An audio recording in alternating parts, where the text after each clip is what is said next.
생윤러 여러분 안녕하세요. 오늘 저하고 3월 전국연합학력평가 사회과윤리 문제를 풀어보도록 하겠습니다.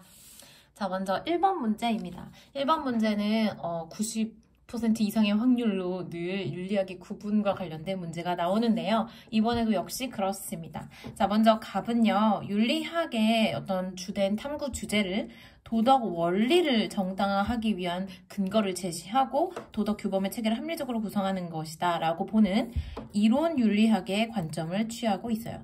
보편적으로 적용되는 어떤 선과 악의 기준으로서의 규범의 체계를 구성하는 것이 윤리학의 주된 탐구 주제다라고 보는 관점이죠.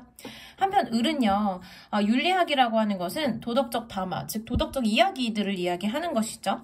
에 대해 사용되는 단어와 문장의 의미를 분석하는 것, 또 도덕 판단의 참 거짓에 대해서 검증하는 것, 다시 말하면 도덕적 어떤 추론의 검토가 윤리학의 주제라고 이야기하는 것이죠. 자, 이런 을의 입장은 메타 윤리학의 관점을 취하고 있다고 볼 수 있습니다. 자, 이랬을 때 보기를 같이 볼게요. 기억.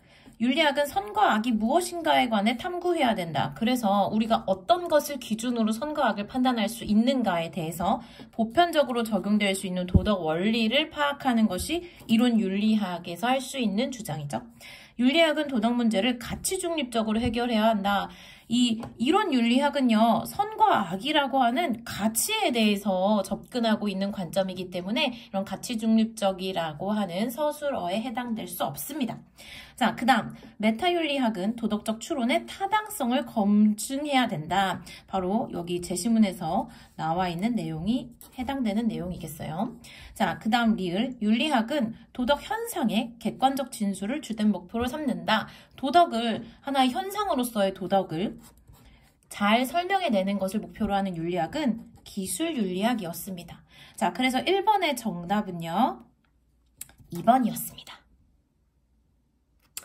자, 다음 2번 문제 같이 보겠습니다. 갑은 사회가 정의롭다면 소유물에 대한 소유 권리는, 자, 정의의 문제와 소유권의 문제를 가장 밀접하게 설명하는 사람 했을 때부터 노직을 여러분들이 떠올려야 되는데요. 이 뒤의 내용이 더 확실하죠? 취득과 이전에서의 정의의 원리라고 하는 소유권의 발생하는 과정에 대한 역사적이고 비정형적인 원리로서 이 취득과 이전에서의 원리를 강조하는 노직의 입장이었습니다. 자, 그 다음 을은요, 사회적, 경제적 불평등은 그것이 모든 사람, 특히 사회 최소 수혜자에게 불평등을 보상할 만한 이득을 가져오는 경우에만 정당하다.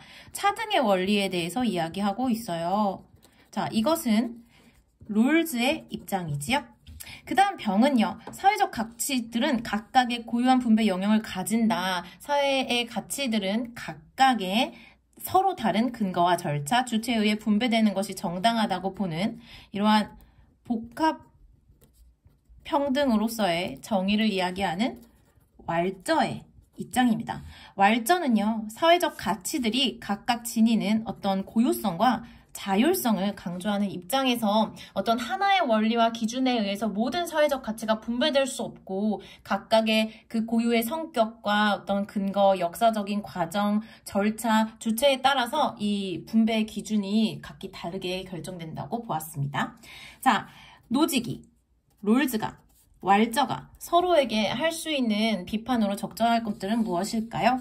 자, 보기 1번을 볼게요. 자, A는 노직이 롤즈에게 할 수 있는 비판이어야 합니다. 차등의 원칙은 개인의 소유권의 침해를 초래하는데 그것을 롤즈가 간과하고 있다라고 노직의 입장에서는 할 수 있겠죠. 왜냐하면 롤즈는 어떤 이득이 남들보다 더 많은 이득을 취하기 위해서는 그것이 사회의 모든 사람들에게, 특히 최소 수혜자에게 그 이익을 극대화하는 경우에만 정당화된다고 이야기했어요. 노직이 봤을 때 그것은 이득을 취하는 사람이 자신이 정당하게 소유한 어떤 재능이나 능력 등을 발휘해서 얻은 그 이득을 모두 다 자신의 소유로 이렇게 취득할 수 있어야 되는데 롤즈가 말하는 차등의 원칙은 그러한 것을 좀 침해한다고 볼 수 있겠죠? 자, 그 다음 2번 F는요, 노직이 롤즈와 왈저에게 할 수 있는 주장으로 적절한 것이에요. 도덕적 정당화가 가능한 국가는 최소 국가인데 이들이 이것을 간과한다. 노직은 오직 최소 국가만이 이런 소유권의 어떤 정당한 소유권의 보장을 통한 정의를 실현하기 가장 적절하다라고 이야기하죠. 이러한 점에서 롤즈와 왈저를 비판할 수 있겠죠? B는 롤즈의 입장에서 노직에게 할 수 있는 말이어야 하는데요. 천부적 재능의 분포를 공동자산으로 보아야 하는데 노직이 그것을 간과한다 라고 롤즈의 입장에서는 충분히 이야기할 수 있겠죠. 자, 노직의 입장에서는 개인이 가지고 있는 재능은 자신의 소유이기 때문에 이를 활용해서 얻는 모든 이익도 그 개인에게 속해야 된다라고 보는 반면 롤즈의 입장에서 재능이라고 하는 것은 그것이 어떤 재능으로 인정받고 그 재능을 활용해서 어떤 이득을 취하려면 거기에 대한 사회적인 인정이 있어야 되는 거잖아요. 그리고 그 사람이 그 재능을 가지고 태어난 것은 그저 도덕적으로 우연한 어떤 일이잖아요. 그렇기 때문에 이 재능의 분포는 공동자산으로서의 성격을 지닌다라고 봅니다. 그래서 이와 같은 내용에서 롤즈가 노직을 비판할 수 있는 것이죠. 그 다음 선지 4번을 볼까요? 이것은 롤즈의 입장에서 모두에게 할 수 있는 내용이어야 합니다. 정의의 원칙은 가상 상황에서 돌출되어야 하는데 노직과 왈저는 이를 간과한다 라고 롤즈가 비판할 수 있겠죠. 롤즈는요, 원초적 입장이라고 하는 가상의 상황에서 정의의 원칙이 도출되어야 함을 주장하고 있으니까요. 그 다음 5번을 볼까요? 남은 게 5번밖에 없는데 이게 왜 적절하지 않은 것이 되는지 이야기를 해봅시다. 자, C2는요, 보니까 우리 왈저의 입장에서 롤즈와 노직에게 할 수 있는 비판이어야 해요. 분배의 공정성은 절차적 정의를 통해 실현되는데 이것을 노직과 롤즈가 간과하고 있다고 왈저가 이야기할 수 있을까요? 완벽하게 틀린 선지입니다. 자, 오히려 이런 절차적 정의를 강조하는 입장은 노직과 롤즈의 관점이에요. 이 왈처는 절차적 정의라기보다는 다원적인 정의를 추구하는 입장이기 때문에 이는 왈저가 노직과 롤즈에게 할 수 있는 비판으로 적절하지 않습니다. 그래서 정답은 5번이었어요. 자, 그 다음 3번입니다. 백성은 일정한 생업이 없으면, 즉 무항산이면 일정한 마음도 없어진다. 즉 무항심이다. 누가? 백성이. 자, 백성은 일정한 생업이 없다면 일정한 마음, 즉 도덕적인 마음을 가질 수 없다. 그렇기 때문에 현명한 군주는 반드시 백성의 생업을 보장해 주어야 한다라는 주장을 한 유교 사상가는 바로 맹자입니다. 자, 맹자의 입장으로 적절한 선지를 고르는 문제였어요. 자, 통치자는 예를 통해 여기까지는 맞는데 인간의 악한 본성을 교화해야 된다. 맹자는요, 인간의 본성을 악하다고 보는 입장이 아니죠. 오히려 이 선지는 누구에게 해당되는 선지입니까? 순자에게 해당되는 선지입니다. 자, 2번. 통치자는 백성에 의한 통치를 위해 온 힘을 다해야 된다. 저는 이런 문제는 굉장히 치사하다고 생각하는 편인데요. 백성에 의한 통치, 즉 민주주의가 아니라 백성을 위한 통치, 백성을 근본으로 삼는 통치. 하지만 통치의 주체는 리더이죠. 군주죠. 그런 민본주의의 관점에 좀 초점을 두고 오답으로 낸 선지였어요. 자, 민본주의는 민주주의와는 다릅니다. 어떤 통치의 주체는 군주이지만 그 근본이 백성인 것이 민본주의이고요. 민주주의는 통치의 주체, 정치 참여의 주체가 동시에 국민인 그런 관점을 이야기하죠. 자, 선지 3번. 통치자가 인의를 해치더라도 백성은 항상 복종해야 한다? 맹자는요, 군주답지 않은 군주를 교체할 수 있다는 역성혁명을 강하게 강조한 아주 강한 야당 정치인이었죠. 자, 그 다음 선지 4번. 통치자는 덕치가 아니라 법치로서 왕도를 실현해야 된다. 왕도 정치는 맹자가 강조한 개념이 맞는데요. 맹자는요, 이 공자가 제시한 덕치와 같은 맥락에서 왕도 정치를 이야기했죠. 또 이 왕도 정치와 비교되는 것으로 우리 패도 정치에 대해서도 꼭 정리해 놓도록 합시다. 자, 그 다음 선지 5번. 통치자는 백성의 선한 삶을 위해 항산을 보장해야 된다. 이것이 바로 맹자가 강조하는 어떤 통치의 적절한 방향이죠. 자, 그래서 3번의 정답은 5번이었습니다. 그 다음 4번입니다. 자, 갑은요, 사람들은 자신의 직무가 신과 무관한 것이 아니라 신의 부르심, 여기 한문 그대로 나와 있는데요. 소명에 따라 봉사하고 있는 신성한 것이라는 사실을 깊이 생각해야 한다. 직업이라고 하는 것을 신이 주신 소명이라고 생각하고 이 직업 활동에 근면성실하게 임해서 어떤 직업적 성공을 이루고 부를 축적하는 것이 신이 우리의 운총을 어떤 구원을 예정했다는 징표가 된다라고 보는 칼뱅의 입장이 제시되었어요. 자, 을은요. 자본주의 체제에서는 노동자가 더 많이 생산할수록 오히려 더 가난해지고 무력해진다. 노동이라고 하는 것은 노동자의 본질에 속하지 않게 되고 노동자는 노동으로부터 소외된다. 노동이라고 하는 것은 본래 참된 것으로서는 인간의 자아 실현을 위한 것이어야 되는데요. 인간이 스스로 참된 어떤 본질을 실현하기 위해서는 노동이라고 하는 것이 반드시 필요한 것인데 자본주의 사회에서는 노동자들의 노동이 자본가에 착취되고 그것의 참된 의미가 실현되지 못하는 문제가 있다. 그러면서 소외 현상에 대해서 이야기했던 마르크스의 입장입니다. 자, 같이 보기를 볼게요. 먼저 기억을 볼까요? 칼뱅이 노동은 신성하며 노동으로 얻은 것은 신의 선물이다 라고 주장하였죠. 그래서 이러한 칼뱅의 직업관에 기초해서 어떤 직업적인 노동 그리고 그 노동을 통해서 직업적인 성공을 이루고 부를 축적하는 것이 악한 일이 아니라 어떤 신이 주신 임무를 다하는 것으로서 긍정되는 그런 사회적 분위기에 기여하기도 하였다라고 베버는 이야기하고 있죠. 자, 그 다음 소외된 노동은 인간에 의한 인간의 소외를 일으킨다. 이것이 바로 마르크스의 관점입니다. 마르크스가 보기에요. 이 어떤 인간의 노동자가 스스로 어떤 노동으로부터 소외받는 것, 예를 들면서 그 예로서 마르크스는 공장식 분업, 매뉴팩처라고도 부르는 공장식 분업에 대해 강력하게 비판하죠.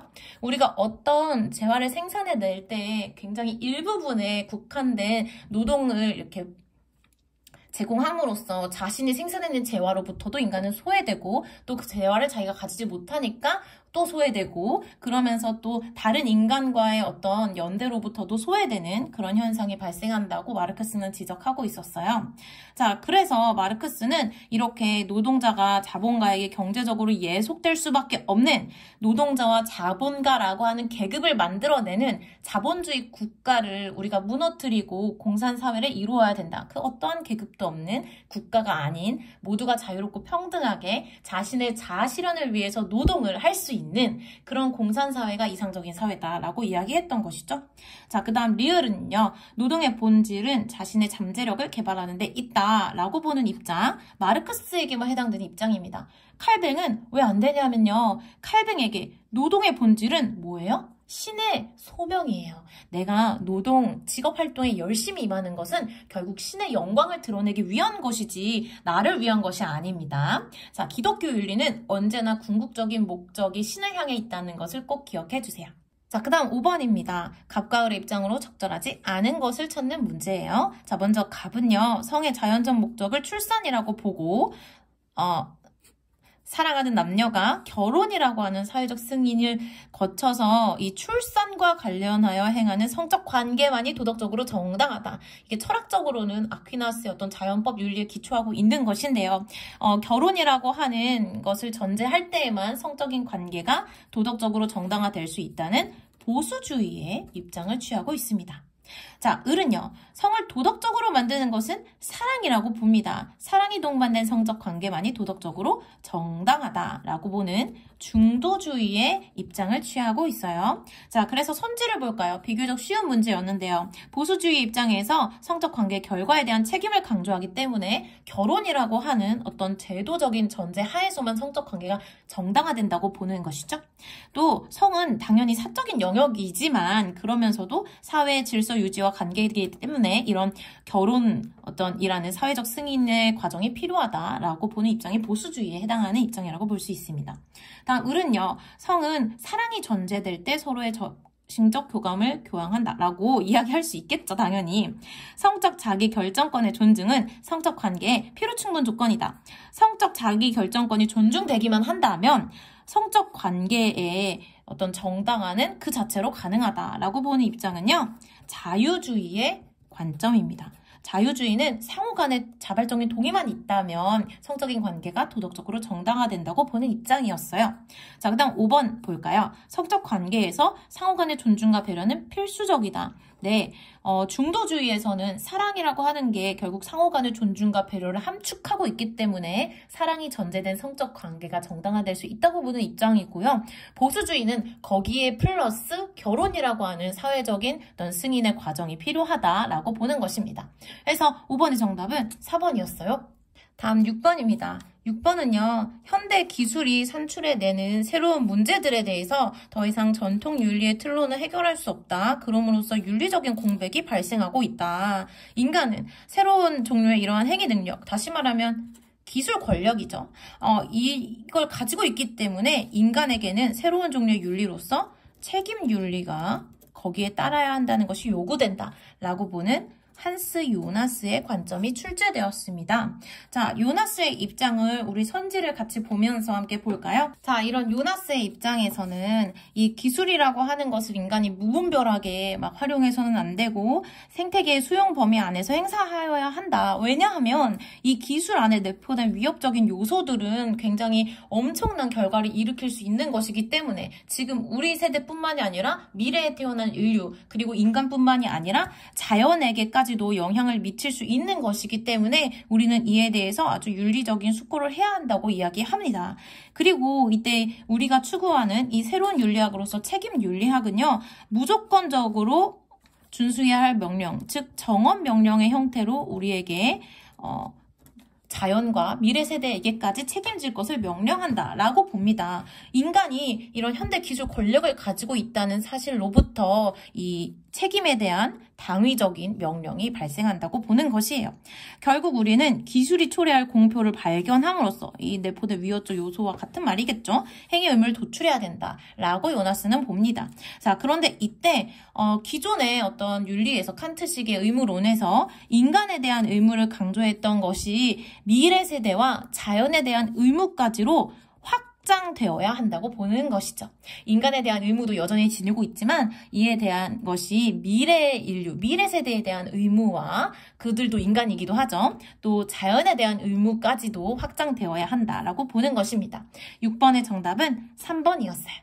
자, 다음 7번입니다. 7번은요, 이 롤즈의 시민불복종과 관련된 문제였는데요. 제가 늘 시민불복종 문제를 풀 때 강조하는 것은 바로 이 첫 번째 문제예요. 이 롤즈는요, 거의 정의로운 사회에서 시민불복종이 가능하다고 봅니다. 거의 정의로운 사회란 무엇입니까? 완벽한 정의가 실현되진 않았습니다. 그러나 이 사회에서는 그 헌법 체제 안에, 이 사회를 이루는 헌법의 체제 안에 정의의 원칙이 이미 함축되어 있는 것이에요. 이 정의의 원칙을 사람들이 공통된 정의관으로서 다수의 정의감으로서 내재하고 있기 때문에 이를 헌법체에 반영하고 이를 사회적으로 추구하는 그런 사회에서 발생하는 심각한 부정의에 대해서 여기에 대해서 불복종함으로써 오히려 우리가 지키고자 했던 정의의 원칙을 실현하려는 그런 행동이 시민불복종이라고 롤즈는 이야기하거든요. 이 거의 정의로운 사회에서는 대체로 정의의 원칙들이 협동의 기본 조항으로 인정되고 있다. 즉 정의의 원칙을 추구하는 사회라는 것이죠. 하지만 이 사회에도 완벽한 정의의 원칙의 실현이 어려울 수 있기 때문에 크고 작은 부정의가 발생한다. 그런데 우리가 작은 부정의까지도 막 불복종하게 되면 이 법적인 체제가 무너질 거 아닙니까? 그래서 롤즈는요. 우리가 시민 불복종의 대상이 되어야 하는 법과 제도는 아주 심각한 부정일 때만 가능하다라고 이야기해요. 즉 시민 불복종을 통해서 다수자가 갖는 정의감을 나타내고 이것은 정의의 원칙과 관련되는 것이겠죠. 그래서 지금 우리가 추구하고 있는 이 정의의 원칙이 이 법 때문에 또는 이 제도 때문에 침해받고 있어. 아주 심각해 라고 외치는 것이 바로 시민 불복종의 본질이다 라고 이야기해요. 그리고 이때 롤즈가 말하는 이 심각한 부정의의 여부는 어떻게 판단하느냐? 어떤 법과 제도가 정의의 원칙을 위반하고 있는가 아닌가를 검토함으로써 판단이 됩니다. 그리고 이때 정의의 원칙 가운데 평등한 자유의 원칙과 공정한 기회균등의 원칙이 그 기준이 된다고 얘기해요. 차등의 원칙 같은 경우는 우리가 그것이 위반되고 있는지 어떤지 현실적으로 파악하기 어렵기 때문에 그 두 개를 기준으로 제시하는데요. 결국은 정의의 원칙이 기준이 된다고 볼 수 있습니다. 정의의 원칙을 기준으로 해서 어떤 법과 제도가 정의의 원칙을 심각하게 어기고 있다라고 할 때는요. 그것에 대해서 이거 고쳐야 돼 라고 이 사회의 시민으로서 자기 이익을 위해서가 아니라 우리 사회의 정의의 원칙을 지키기 위해서 이를 위반하는 것이 시민불복종이다 라고 룰즈는 이야기하고 있는 것이에요. 자, 보기를 볼까요? 시민불복종이라고 하는 것은 법을 어기지만 도덕적으로는 옳다. 시민불복종에 대한 아주 보편적인 설명이 제시되었어요. 자, 그 다음 니은 볼까요? 부정의한 사회라면 시민불복종은 반드시 전개되어야 한다. 롤즈는요. 시민불복종이 거의 정의로운 사회에서 가능한 행동이라고 봐요. 부정의한 사회는요. 사람들이 공통적으로 가지고 있는 정의관이 없을 거 아닙니까? 또 그 사회의 헌법 체제 안에 정의의 원칙을 지향하는 관점이 이렇게 반영되지 않았을 거 아닙니까? 그렇기 때문에 이 니은 선지는요, 이 롤즈의 시민불복종의 어떤 근거나 어떤 선제 조건에 대해서 이해를 하고 있을 때만 완벽하게 배제할 수 있었을 겁니다. 자, 그 다음 디귿을 볼까요? 시민불복종은 입헌체제를 유지하는 데 기여하는 행위이다. 이게 정답이라는 거예요. 이거 두 개의 선지가 앞서 설명한 내용과 같은 맥락에서 이해될 수 있을 것 같아요. 시민불복종은요, 체제를 바꾸려고 하는 시도가 아니라 우리가 추구하고 있는 이 사회의 체제, 즉 정의의 원칙을 실현하고자 하는 우리 사회의 이 방향성을 어떤 법과 제도가 심각하게 침해하고 있어 라고 하는 걸 사람들한테 알리기 위한 행위거든요. 자, 그래서 예를 들면 이런 것들이 있죠. 소수자 투표권 제한 정책은 우리 사회가 추구하는 정의의 원칙 가운데 평등한 자유의 원칙을 심각하게 위반하는 제도라고 볼 수 있죠. 그런 경우에는 야, 이 법을 이 정책을 우리 고쳐야 되지 않을까라고 이렇게 사람들 앞에 공개적으로 법을 위반함으로써 공개적으로 선언하는 것이 시민불복종이라고 하는 것입니다. 이게 왜 평등한 자유의 원칙을 위반하는 것이냐면요. 롤즈가 제시한 기본적 자유 안에 투표권이 들어가 있기 때문입니다. 자, 그래서 7번의 답은 4번이었습니다. 자, 그 다음 8번입니다. 자, 언어 능력과 행위 능력을 모두 지닌 주체는 담론에 참여할 수 있고 어떤 주장도 문제시할 수 있고 모든 주장을 담론에 끌어들일 수 있고 자신의 희망이나 욕구를 표현할 수 있어야 한다. 이상적 담화 상황에 대해서 하버마스가 설명하고 있는 글이 출제됐어요. 하버마스는 이상적 담화 상황에서는 모든 사람이 평등하고 또 자유롭게 이 담론에 참여해야 된다고 이야기하죠. 자, 이때 하버마스가 사례 속 A한테 어떤 조언을 할 수 있을까요? 이 사례를 보니까 학급회장 A가 북한 이탈 주민 지원센터에 후원을 할지 말지 이 회의를 진행하고 있어요. 자, 하버마스의 입장에서 어떤 하나의 결정을 내리는 과정은요. 자유롭고 평등한 사람들이 이상적 담화 상황에서 서로의 의견을 자유롭게 개진하고 서로 이제 합리적으로 설득해 나가는 과정 속에서 합의된 결론에 따르는 것이 목적입니다. 그래서 합리적인 의사소통을 거쳐서 합의된 결론을 따르세요 라고 하는 아주 무난한 선지가 정답이 되었어요. 자, 나머지 것들은요. 마땅히 부정해야만 하는 선지입니다. 학급 학생들의 바람이나 욕구가 모두 고려되어야 할 것이고요. 또 회의가 길어지는 것은 중요한 것이 아니고요. 소수보다 다수 학생의 의견이 항상 옳다고 생각해서도 안 되고요. 자유롭고 평등해야 되니까요. 자, 다양한 입장을 균등하게 반영한 규정안을 받아들여서도 안 되죠. 서로 설득하고 설득당하는 그런 과정 속에서 합의된 결론을 이룰 수 있는 것이죠.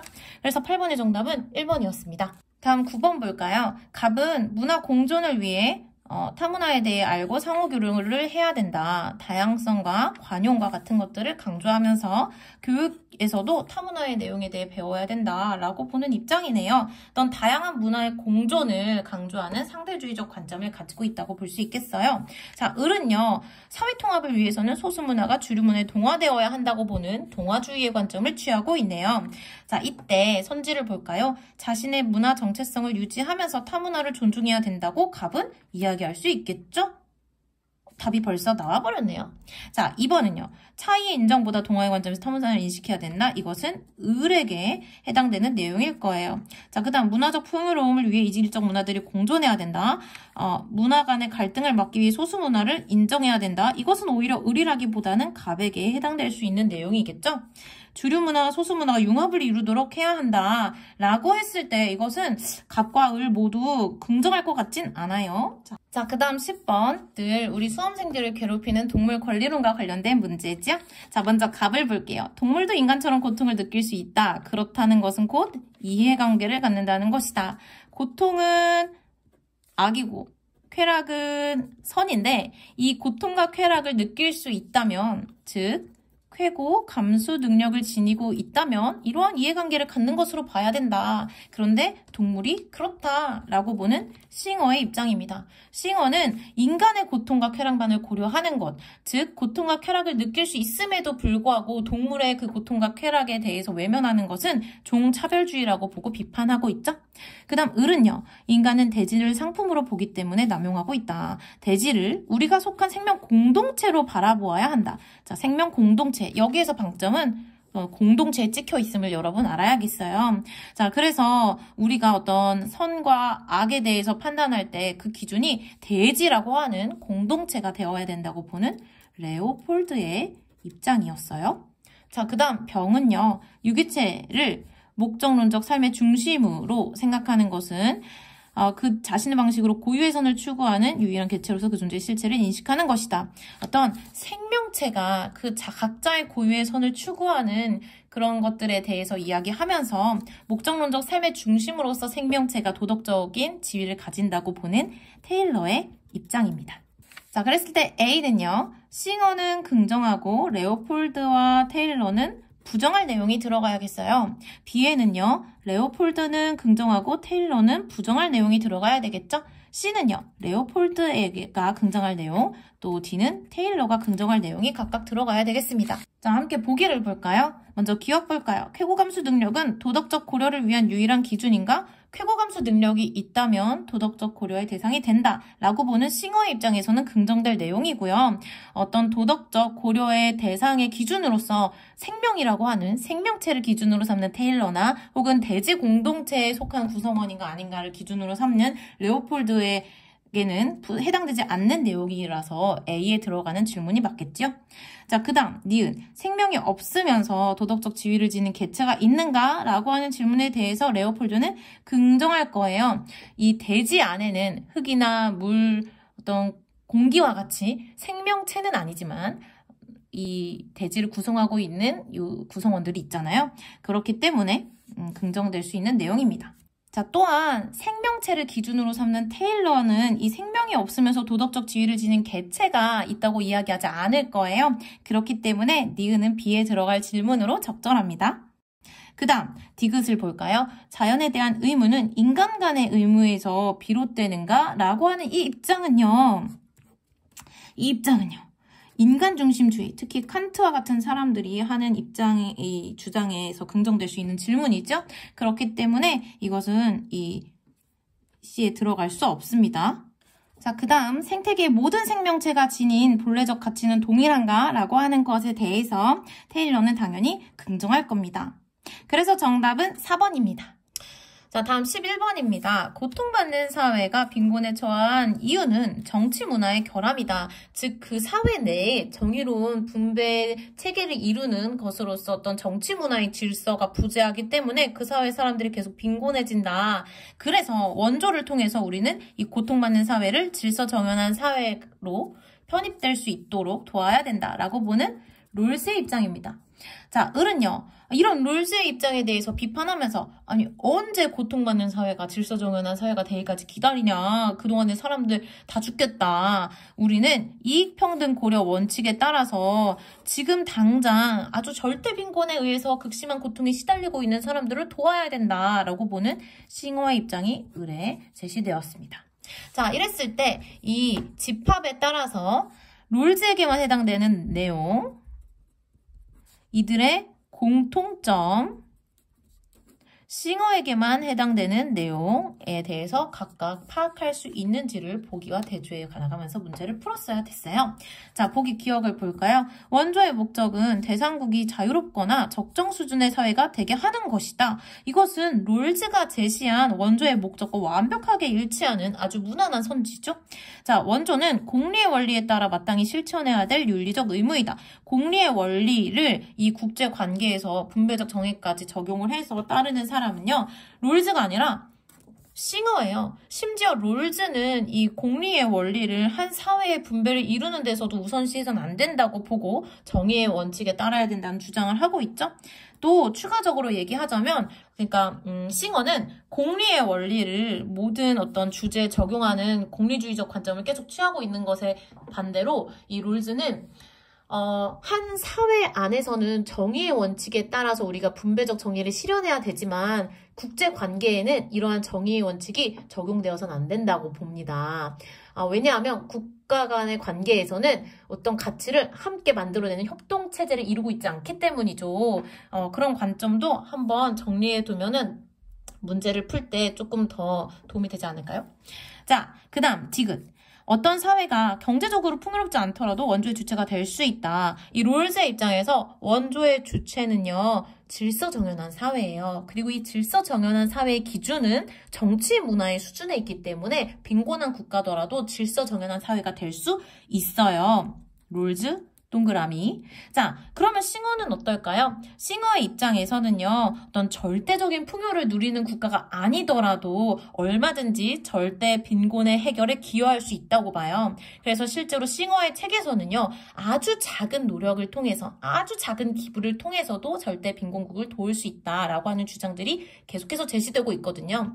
또 싱어의 관점에서는 물을 공짜로 마실 수 있는 나라에서는 생수병 한 통을 사는 것도 사치라고 할 수 있다. 이 절대 빈곤에 시달리는 사람들의 고통을 생각한다면 라고 하면서 절대적인 풍요를 누리고 있지 않더라도 절대 빈곤에 시달리고 있는 사람들의 고통을 헤아려서 기부를 원조를 의무로서 실천해야 된다라고 봅니다. 그런 어떤 관점에서 모두 긍정될 수 있는 내용이기 때문에 B에 해당되는 선지로 적절하다고 보여요. 자, 그 다음 리을을 볼까요? 국가 간 부의 재분배를 통해 원조의 목표를 달성하려는 것은 잘못이다. 이러한 주장은요, 이 롤즈와 싱어 모두 공통적으로 맞다고 할 주장에 해당됩니다. 자, 그래서 이 원조라고 하는 것 자체가 국가 간 부의 재분배를 뭐 이렇게 강제적으로 하는 것이 아니라 어떤 윤리적인 의무로서 실현되는 것이기 때문에 우리가 또 그런 면에서도 정답이 될 수 없다는 것을 이해하면 되겠습니다. 그래서 11번의 답은요, 2번이었습니다. 그 다음 12번 문제. 12번 문제는요, 윤리적인 소비가 키워드였어요. 그래서 소비자뿐만 아니라 기업도 이런 윤리적 소비의 흐름에 따라서 변화를 이루어 나가야 된다라는 주장이 제시되어 있네요. 자, 아주 무난한 내용인데요. 보기에서 맞는 것을 찾아볼까요? 기업은 이윤 추구와 더불어 사회적 책임에 힘써야 된다. 이 윤리적 소비의 흐름을 타야 되니까 당연한 것이겠죠. 기업은 생산활동이 생태계에 미칠 영향을 고려해야 된다. 이것이 또한 윤리적 소비의 범주 안에 들어가야 되겠죠. 여기에 건강한 원료, 환경 친화적인 생산 과정 이런 내용들이 구체적으로 제시도 되고 있었어요. 자, 그 다음 디귿. 소비자는 경제적 효용성만을 소비의 기준으로 삼는 것이 아니라 이러한 윤리적 가치에 대한 고려를 포함해서 소비를 해야 된다라고 하는 것이 이 관점에 해당되는 내용이죠. 소비자는 경제적 부를 과시하기 위한 소비를 지양해야 된다. 즉, 과시하기 위한 소비를 줄여나가야 된다라고 하는 입장이 여기에서 긍정될 수 있겠죠? 이런 주장들이. 정답은 4번이었습니다. 자, 그 다음 13번. 13번은요, 유교윤리의 관점이 제시되었어요. 이 도라고 하는 개념은요, 동양윤리에서 어떤 도덕적인 당위나 규범을 얘기할 때 공통적으로 쓰일 수 있는 개념인 걸 여러분 알고 있죠? 도가사상만 쓰는 개념은 아니에요. 자, 이 유교윤리에서는요, 특히 이런 사회적인 관계에 기초한 사회적인 역할에 따라서 수행해야 한 어떤 덕목들에 대해서 강조하고 있죠. 자, 이런 것들을 보면 유교윤리임을 유추할 수 있어야 됩니다. 이 유교윤리 입장으로 적절하지 않은 내용을 선지해서 고르는 문제였어요. 1번. 자식이 자신의 몸을 온전히 보존함으로써 효가 완성된다. 자, 아주 기본적인 내용인데요. 이 유교윤리에서는요, 효의 시작이 불감 회상이라고 하는, 즉 자신의 몸을 온전히 보존하는 것으로 효가 시작되고, 효의 완성이라고 하는 것은 입신양명, 자신의 이름을 사회에 널리 떨치는 것. 그래서 부모님이 어쩜 애를 이렇게 잘 키우셨나 하는 소리 듣게 하는 게 효의 완성이라고 했죠. 자, 그렇기 때문에 효가 완성되는 것이 아니라 이거 효가 시작되는 것이기 때문에 이게 1번부터 정답이 되었어요. 자, 그 다음 2, 3, 4, 5번은요. 다 유교 윤리에서 주장할 수 있는 내용이고 여러분 굉장히 보편적인 서술이기 때문에 넘어가도록 하겠습니다. 다음 14번입니다. 14번의 가는요. 종차별주의를 정당하다고 봅니다. 왜냐하면 도덕적 능력의 차이에 따라 동물보다 인간을 더 고려하는 것이 정당하다고 보기 때문에 도덕적인 능력에 따라서 도덕적 권리가 주어진다고 보는 코헨의 입장이에요. 인간 중심주의의 관점을 가지고 있는 사상가이죠. 자, 나는요. 일부 동물은 이러이러한 능력을 가지고 있어. 그래서 object of life, 삶의 주체로서 내재적 가치, 즉 도덕적 권리를 가진다라고 보는 레건의 입장입니다. 자, 동물 권리론이 이렇게 2번 출제가 되면서 우리의 허를 찔렀군요. 자, 이때 가의 입장에 비해서 나의 입장에 갖는 상대적인 특징을 이 사각형에서 고르는 문제예요. 동물을 수단이 아닌 목적으로 대우해야 함을 강조하는 정도, 즉 동물을 목적으로 대우해야 함을 강조하는 정도, 당연히 인간 중심주의적 관점을 가지고 있는 코헨에 비해서 동물 중심주의적 관점을 가지고 있는 레건이 강하게 가지고 있는 특징이겠죠. 의학의 발전을 위해 동물 실험이 필요함을 강조하는 정도, 코헨은 필요하다고 얘기하겠지만 이 레건은요. 동물 실험에 대해서 완전하게 부정적인 입장을 취하고 있죠. 자, 동물과 인간이 모두 도덕적 권리를 지닐 수 있음을 강조하는 정도. 코헨은 도덕적 능력은 인간만이 지니는 것이기 때문에 도덕적 권리 또한 인간에게만 있다고 주장하는 반면 레건은 동물과 인간이 모두 도덕적 권리를 가지고 있다고 주장하겠죠.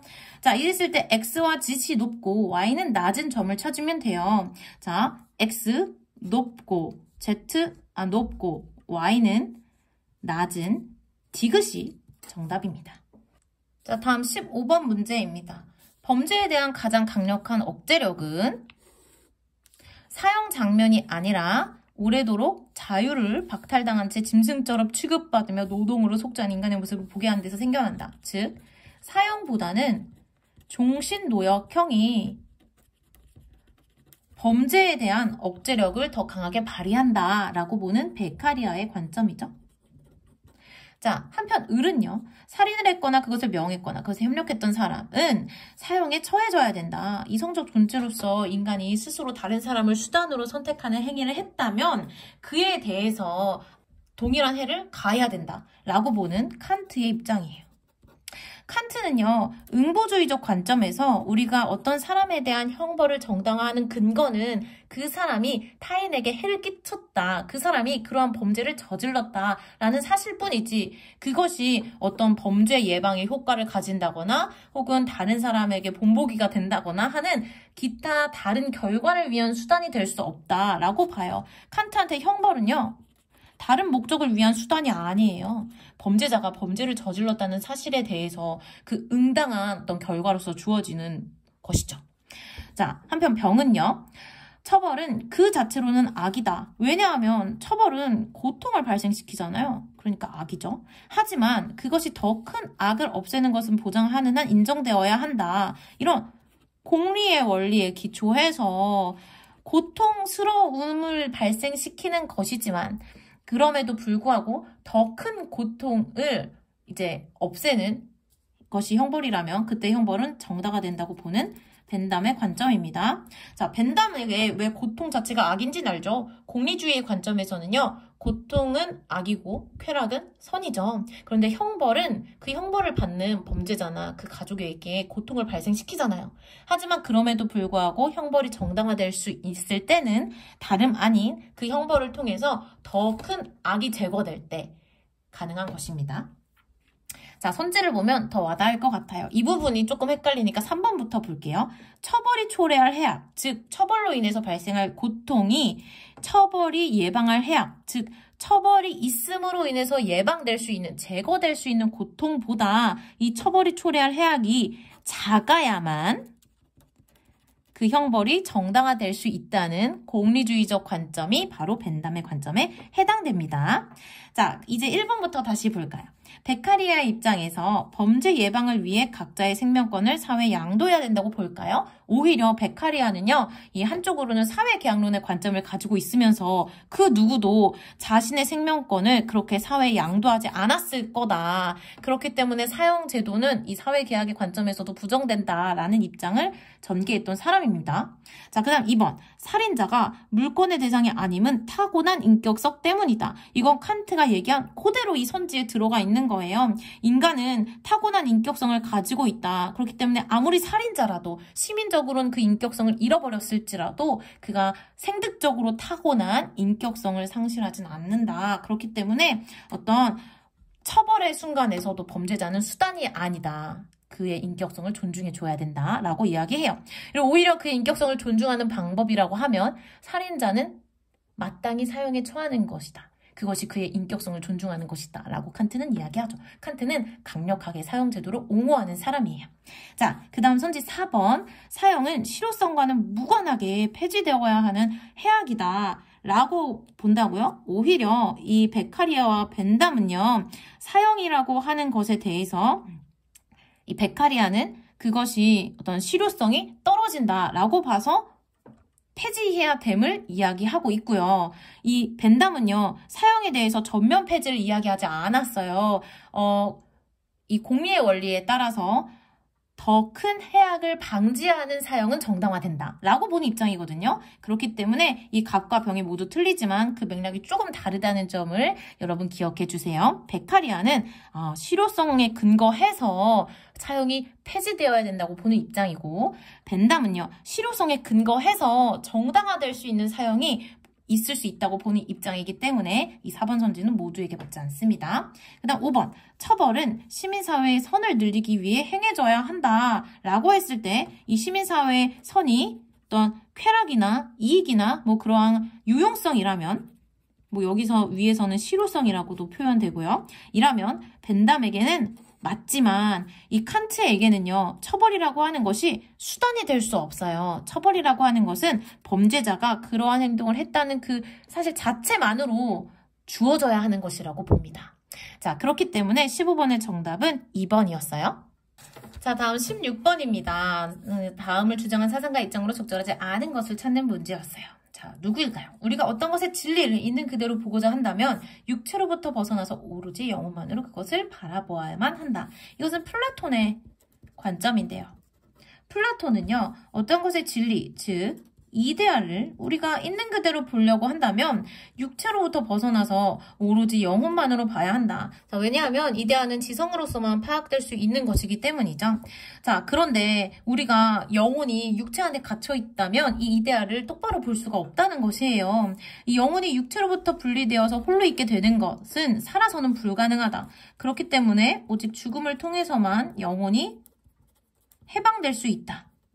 영혼이 육체로부터 분리되는 것이 바로 죽음이다. 그래서 죽음이라고 하는 것은 우리가 그것을 통해서 진리를 파악할 수 있는 그런 과정이라고 봐야 된다라고 보는 것이 플라톤의 관점입니다. 자, 이 플라톤의 입장을 선지와 함께 더 볼까요? 죽음을 통해 영혼은 참된 실제 세계, 즉 이데아의 세계로 들어갈 수 있다.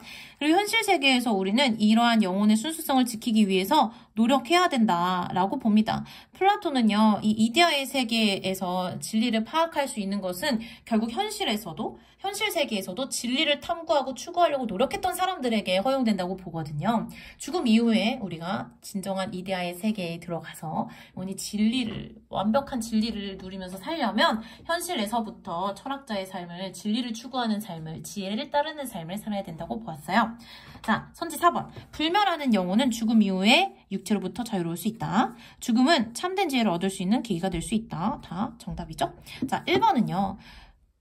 죽음은 영혼이 순수한 인식을 할 수 없는 상태로 만든다. 오히려 그 반대죠. 죽음을 통해서 우리는 육체의 어떤 감각적인 경험을 떠나서 순수하게 이 영혼을 통해서 진리의 세계를 파악할 수 있어요. 정답은 1번이었습니다.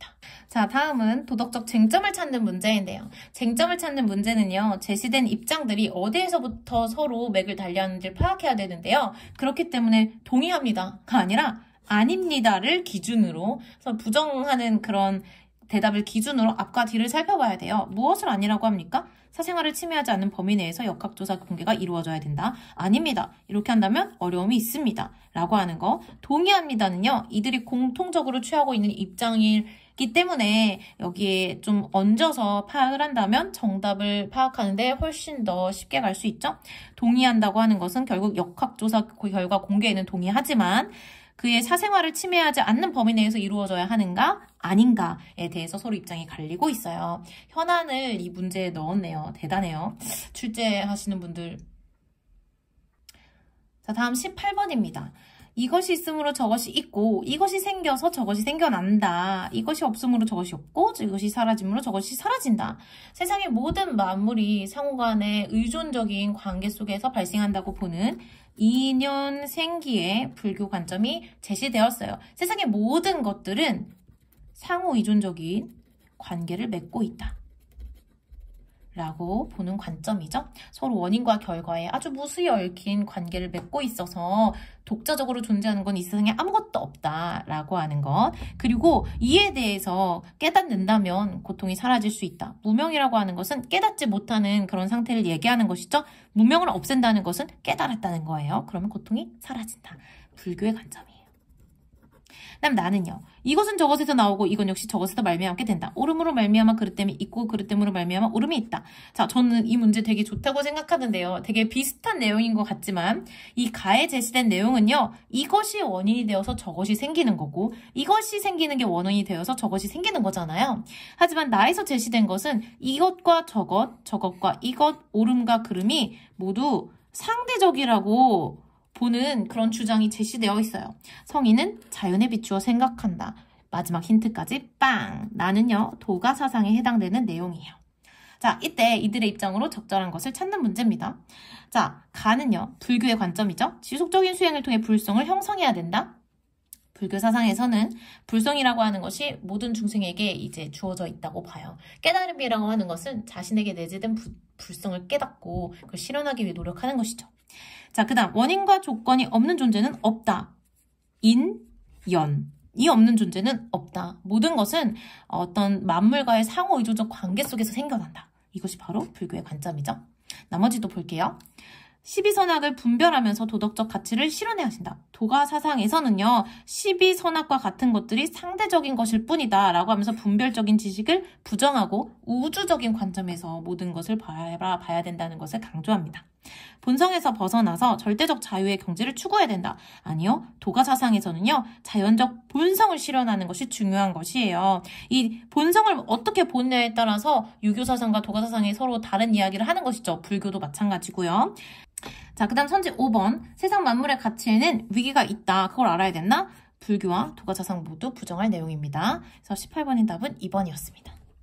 자, 다음 19번입니다. 영구 평화를 실현하기 위해 평화 연맹이 필요하다. 그것을 위해서 각각의 국가는 공화 정체를 이루어야 된다. 라고 하는 칸트의 관점이 제시되고 있어요. 전쟁의 종식만으로는 진정한 평화라고 할 수 없다. 진정한 평화를 위해서는 이런 직접적 폭력뿐만 아니라 사회 구조 속의 폭력, 그러한 폭력을 정당화하는 문화를 제거해야 된다. 라고 보는 갈퉁의 입장입니다. 자, 이랬을 때 선지 1번을 볼까요? 국가 간에는 국제법이 아닌 세계시민법을 따라야 한다. 자, 이것은요.